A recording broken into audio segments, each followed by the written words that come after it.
नाज़रीन ख़बर शेयर कयूं था। ॾहर कीमा माड़ी पेट्रोलियम कंपनी लिमिटेड घोटकी ज़िले इंतज़ामिया वटि 3 अरब रुपया यानी 18.7 मिलियन अमरीकी डॉलर रक़म जमा कराए छॾी, जेका इंतज़ामिया खे ज़िले जे कम्युनिटी जी तरक़ी ते कमु आणणा आहिनि। ॼाणायल रक़म पाकिस्तान पेट्रोलियम एक्सप्लोरेशन ऐं प्रोडक्शन पॉलिसी 2021 जे फ़लाही ज़िमेदारियुनि मुताबिक़ जमा कराई वई आहे।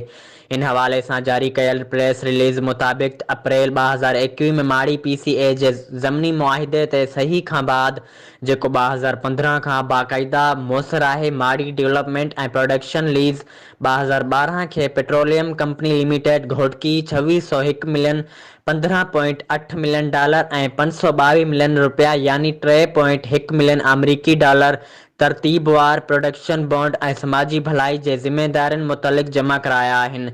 ॼाणायल रक़म घोटकी ज़िले जे इलाइक़े में अहम मनसूबनि ते ख़र्च कई वेंदी।